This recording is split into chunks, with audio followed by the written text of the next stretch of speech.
জানেন কি মহাশূন্যেরও যে নিজস্ব একটি শব্দ রয়েছে? নয়তো গভীর সমুদ্রের শব্দ কেমন হয়, কিংবা একটি তিমি মাছ কিভাবে গান করে?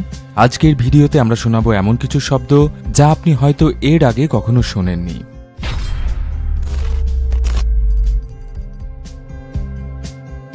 তিমির গান। হামব্যাক তিমি শুধুমাত্র এর দানবীয় আকারের জন্য বিখ্যাত তা নয়। তিমিদের মধ্যে নীলতিমি এবং এরাই একমাত্র প্রজাতি যারা পরস্পরের সাথে যোগাযোগ করতে বা কোনো সংকেত আদান প্রদান করতে শব্দ তৈরি করে। উচ্চ লয়ে টেনে টেনে দীর্ঘক্ষণ ধরে চলা এই শব্দকে অনায়াসে তিমির গান বলেও চালিয়ে দিতে পারেন আপনি।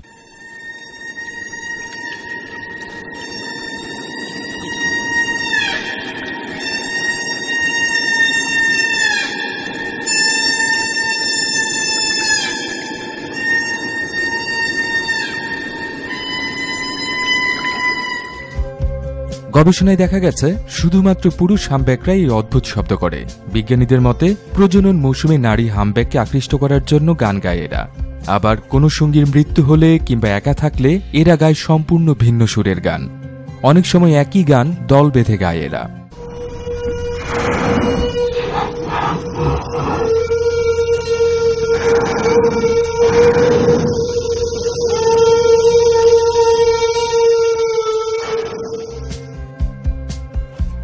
হিমশৈল গলার শব্দ। বৈশ্বিক উষ্ণায়নের কারণে মেরু অঞ্চলের তুষার এবং হিমশৈল গলে যাচ্ছে, এ নিয়ে উদ্বেগ করার যথেষ্ট কারণ রয়েছে। আর 2000 সালে শিকাগো বিশ্ববিদ্যালয়ের প্রফেসর ডগলাস মেকাইল চলে গেলেন অ্যান্টার্কটিকার সবচেয়ে বড় হিমশৈল B-15 এর কাছে। হিমশৈলের ভেতর একটি সিসমিক সেন্সর বসালেন তিনি এবং 13 বার অভিযান চালালেন অ্যান্টার্কটিকায়। 2006 সালে তার সংগ্রহ করা সিসমিক সেন্সরের সব তথ্য একত্র করে তৈরি করলেন হিমশৈল গলতে থাকার শব্দ। এই শব্দ মোটেই কম্পিউটারে তৈরি করা নয়, হিমশৈল গলতে থাকার সত্যিকারের শব্দ এটি।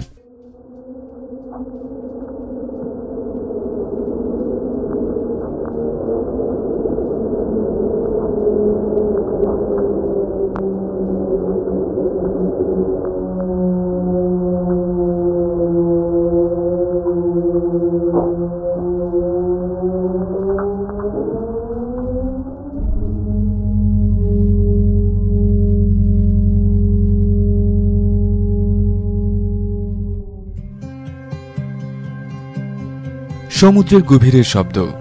সমুদ্রের শব্দ কেমন হতে পারে তা জানতে চাইলে নিশ্চয়ই সৈকতে ঢেউ আছড়ে পড়া বা মাথার উপর উঠতে থাকা সিগালের ডাকের শব্দই হয়তো শুনতে পাবেন আপনি। কিন্তু কখনো কি ভেবে দেখেছেন সমুদ্রের পানির নিচে শব্দ কেমন হতে পারে? 2018 সালের মে মাসে বিবিসি আর্থ দীর্ঘ 10 ঘন্টার ভিডিও সিরিজ ছাড়ে, যেখানে সমুদ্রের প্রাণী জগতের দুর্দান্ত সব ফুটেজ ছিল। এবং সবচেয়ে উল্লেখযোগ্য বিষয়টি ছিল ভিডিওতে কোনো ব্যাকগ্রাউন্ড মিউজিক ব্যবহার করা হয়নি, ছিল শুধুমাত্র সমুদ্রের পানি এবং এর বাসিন্দাদের অকৃত্রিম শব্দ।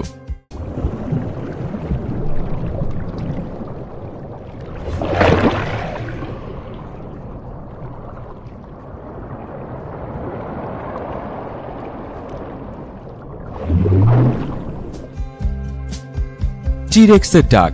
ডাইনোসর পৃথিবীর বুক থেকে নিশ্চিহ্ন হয়ে গেছে আজ থেকে 65 মিলিয়ন বছর আগে। তো বুঝতেই পারছেন, কোনো মানুষই আসলে ডাইনোসরের ডাক কখনো শোনেনি। কিন্তু বিজ্ঞান প্রতিনিয়ত এগিয়ে যাচ্ছে, আর প্রাগৈতিহাসিক এই প্রাণীদের ফসিল এবং উন্নত কম্পিউটার সিস্টেমের সাহায্যে বিজ্ঞানীরা ডাইনোসর কিভাবে ডাকত তার একটা নমুনা তৈরি করতে পেরেছেন। যেমন টাইরানোসরাস বা টি-রেক্স রেগে গেলে যেরকম আওয়াজ করত তা ছিল এমন। It is pretty incredible. I mean, it's a shot in the dark. Yeah. But we are using the evidence that we've got. গবেষকদের মতে হলিউডের মুভিতে ডাইনোসর বা প্রাগৈতিহাসিক এসব প্রাণীদের যেভাবে ডাকতে শোনা যায় মোটেও সেরকম ছিল না সত্যিকারের ডাইনোসরের গলার আওয়াজ। তবে টি-রেক্স কিভাবে শব্দ করত তার প্রতিরূপ তৈরি করাটা মোটেও সহজ ছিল না বিজ্ঞানীদের জন্য। এজন্য বিজ্ঞানীরা গবেষণা চালালেন ডাইনোসরের নিকটাত্মীয় বিভিন্ন পাখি এবং সরীসৃপের গলার আওয়াজ নিয়ে। যেহেতু একটি প্রাপ্তবয়স্ক টি-রেক্স 6 থেকে 10 টন ওজনের হতো, এজন্য জন্তুটির গলার আওয়াজ তার শরীরের আকার অনুযায়ী কেমন হতে পারে এটা বের করাও চ্যালেঞ্জ ছিল বিজ্ঞানীদের জন্য। আর গবেষণা থেকে জানা যায় টি-রেক্স মুখ না খুলেও গড়গড় আওয়াজ করতে পারত, আর এই শব্দ ছিল অপেক্ষাকৃত নিচু ফ্রিকোয়েন্সির।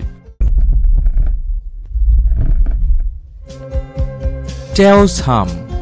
মার্কিন যুক্তরাষ্ট্রের নিউ মেক্সিকোর একটি ছোট্ট শহর ট্যাওস, আর এখানেই 1990 এর দশক থেকে স্থানীয়রা লো ফ্রিকোয়েন্সির একটি টানা গুঞ্জনের মতো শব্দ শুনে আসছেন। দূর থেকে ভেসে আসা ইঞ্জিনের মৃদু শব্দের মতো মনে হলেও এই শব্দের উৎপত্তি কোথায় তা এখনো জানা যায়নি। শুনুন এই ভুতুরে শব্দটি।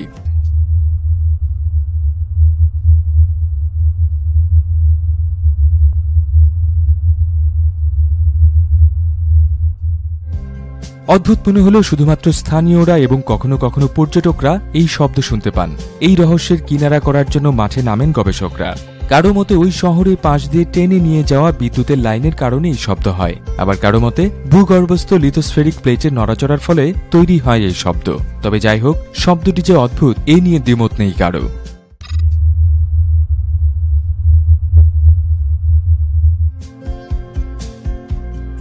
বাদুড়ের ইকোলোকেশন। নিশাচর বাদুড় ওড়ার সময় দিক ঠিক রাখতে বা শিকারের জন্য ইকোলোকেশন পদ্ধতি ব্যবহার করে, একথা আমরা সবাই জানি। মূলত বাদুড় মুখ দিয়ে এক ধরনের শব্দ তৈরি করে, যা বিভিন্ন বস্তুতে আঘাত করে আবার বাদুড়ের কানে ফিরে যায়, যদি এই শব্দ মানুষ শুনতে পারে না। যে কারণে প্রাণীটির সুপার পাওয়ার রয়েছে বলে একসময় বিশ্বাস করত মানুষ। লো ফ্রিকোয়েন্সিতে সন্ধ্যায় জঙ্গলের শব্দ কেমন হয় তা শুনুন আগে।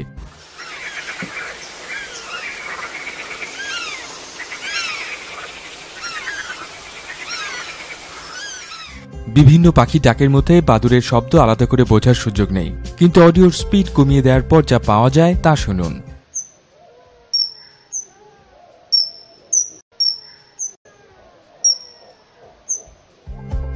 পানির নিচে ভূমিকম্প। 2011 সালে জাপানের হোংশু দ্বীপের পূর্ব উপকূলে ভয়াবহ একটি ভূমিকম্প আঘাত এনেছিল। রিক্টার স্কেলের মাত্রা ছিল 9.0।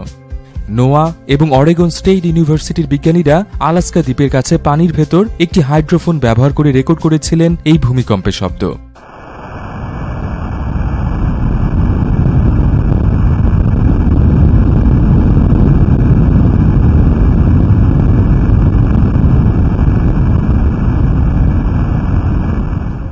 ভূমিকম্পের শব্দ লো ফ্রিকোয়েন্সিতে হওয়ার কারণে মানুষের কান এই শব্দ ধরতে পারে না, যে কারণে বিজ্ঞানীরা রেকর্ডকৃত শব্দের ফ্রিকোয়েন্সি বাড়িয়ে দিয়ে পানির নিচে ভূমিকম্পের শব্দ শোনার সুযোগ করে দিয়েছেন আমাদের।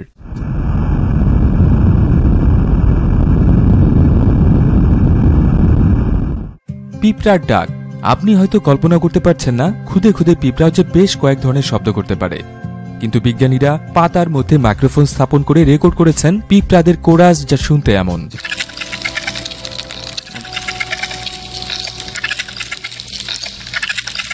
এই ধরনের শব্দ করে পিঁপড়ারা তাদের সঙ্গীদের খাবারের জন্য ডাকাডাকি করে। আর কোনো পিঁপড়া যদি কোথাও আটকে যায় বা ফাঁদে পড়ে, তবে সম্পূর্ণ ভিন্ন রকমের শব্দ তৈরি করে এরা, আর এই শব্দের মাধ্যমে সঙ্গীর কাছে সাহায্য চায় পিঁপড়েরা।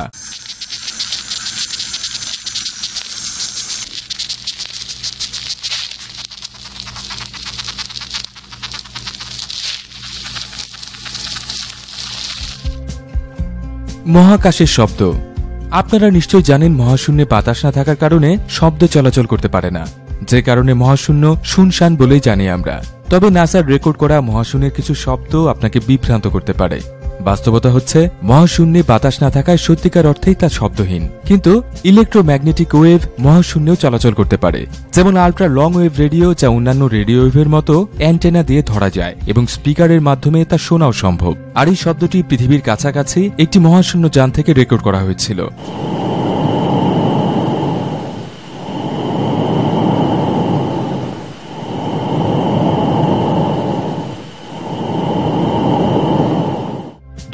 সালে বৃহস্পতি গ্রহের পাশ দিয়ে উড়ে যাওয়ার সময় মহাশূন্যযান ক্যাসিনি রেকর্ড করেছিল এই শব্দ।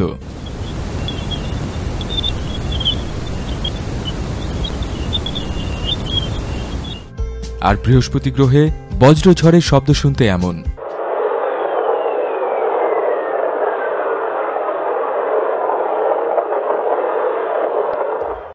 এটি একটি ধূমকেতুর পাশ দিয়ে উড়ে যাওয়ার সময় রেকর্ড করা শব্দ।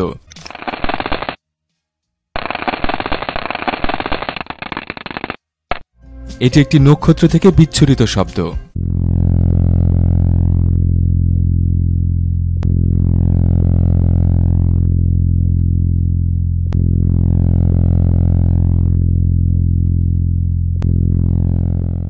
চোখ ধাঁধানো যুগান্তকারী সব উদ্ভাবন বা বাজারে আসা নতুন প্রযুক্তি পণ্য, বিস্ময়কর গ্যাজেট এবং আগামী দিনের প্রযুক্তি সম্পর্কে জানতে সাবস্ক্রাইব করুন আমার নতুন চ্যানেল টেক বাউন্ড।